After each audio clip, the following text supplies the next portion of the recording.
Voilà, nous sommes au niveau de la sixième séquence de notre séance numéro 6. On va créer une zone de recherche à ce niveau. Alors, pour ce faire, on se rend dans l'onglet création. On va prendre l'option saisie. On clique dessus. On va placer la zone de saisie ici. On va faire clic droit sur cette zone de saisie. On va faire la description. Et sur l'onglet général, ok, on va changer d'abord les noms de ces champs. On va appeler ça SAI recherché, ok, parce que c'est un champ de recherche. Et comme libellé également, on va appeler ça recherche, ok. Donc on va appeler recherche. Voilà, et comme masque de saisie. Alors, ici, il faut faire très attention. Alors, vu que lors de la création du login, on avait précisé le masque de saisie en première lettre majuscule, c'est-à-dire pour le champ d'enregistrement aussi, on doit préciser ces mêmes types de masque de saisie éviter, pour éviter les conflits de cases, soit des conflits de ponctuation. Donc sur C, ici on va prendre également première zone de saisie, première lettre en majuscule. Pour la taille de notre login, parce que la recherche va concerner le login, on va mettre ici 20. Ok, pour l'UHM, il n'y a pas de problème. Pour du taille non plus, pas de problème. Pour la liaison, encore une fois de plus, certes, ces champs vont nous permettre de rechercher les logins dans la table utilisateur, mais on ne va pas les relier avec une rubrique de cette table. On va changer juste son texte d'indication pour dire entrer un login. Ok, l'utilisateur saura qu'à ce niveau, pour effectuer la recherche, je dois entrer un login. Ok. Ok. Et du côté style maintenant, on va sélectionner l'élément libellé pour faire en sorte que le libellé s'affiche à cheval. Ok, le libellé va s'afficher à cheval. Et comme couleur de police, on va prendre la couleur blanche. Donc, voilà, et je vais valider. Ok, je vais ramener ma zone un peu beaucoup plus en haut et je redimensionne cette zone. Alors je vais créer maintenant un bouton qui va permettre à l'utilisateur, une fois il entre la valeur dans la zone de saisie recherche, il peut cliquer sur le bouton rechercher pour rechercher effectivement le login qu'il va entrer à ce niveau. Alors pour ce faire, on va prendre un bouton simple.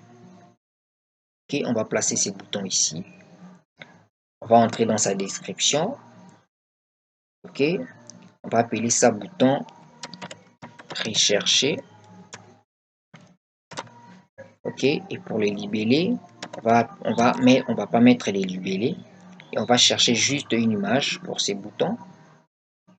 On entre là et dans notre zone de recherche, on va mettre ici, on va écrire rechercher.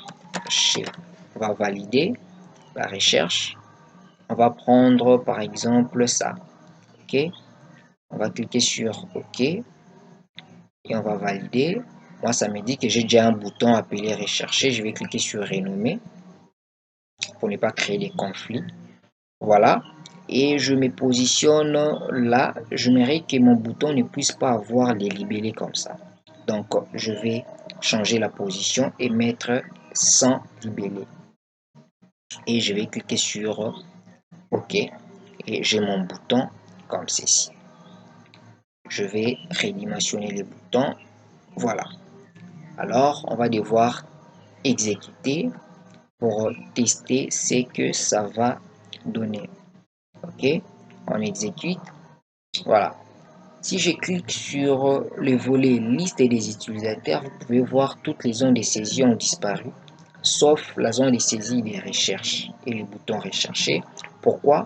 Nous avons placé ces zones de saisie, soit ces éléments, nous l'avions placé pas à l'intérieur d'un volet spécifique, mais plutôt à l'intérieur de la fenêtre.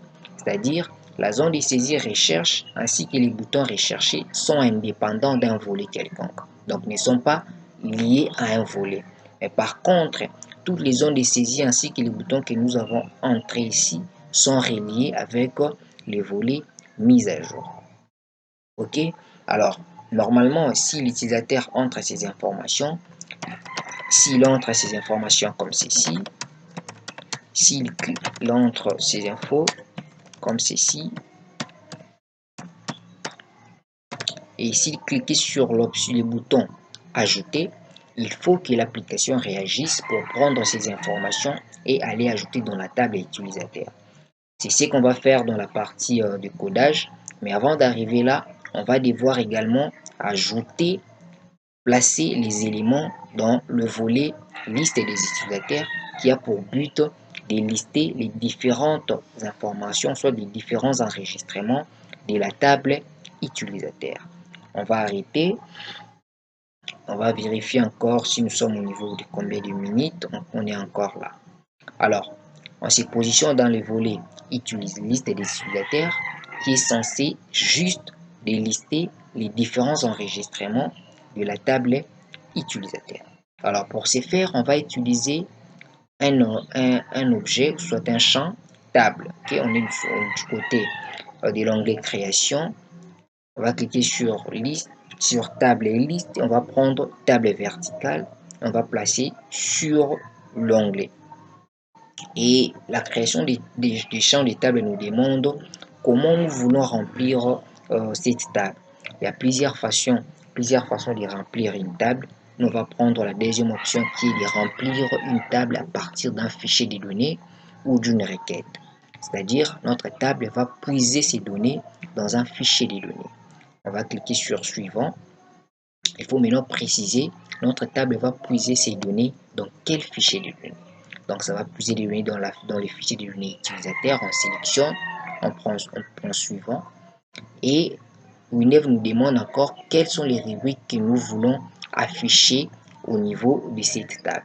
Alors, il ne faut pas oublier, nous sommes au niveau de la table utilisateur, c'est-à-dire les mots de passe des utilisateurs ne doivent pas être affichés dans cette table. C'est-à-dire, on va décocher cette option, on va prendre suivant, ici aussi suivant, ici aussi suivant, suivant encore. Windev nous demande de donner un nom à notre table, on a déjà les noms, mais côté libellé, on va plutôt mettre, on va lever le table pour mettre liste des utilisateurs et on va cliquer sur terminer. Voilà, on va regarder que nous sommes au niveau de 8 minutes. Alors, on va d'abord réajuster les différentes colonnes de notre table avant de passer à autre chose. Ok, on redimensionne également ceci. Voilà, comme ceci. Voilà, je pense que c'est bon. Ces volets n'aura qu'à afficher les utilisateurs, donc il ne pourra pas faire d'autres opérations. Ok, on va enregistrer la séquence et on va se retrouver dans la prochaine séance, la séance numéro 7, pour coder les différents boutons et interagir avec notre base de données.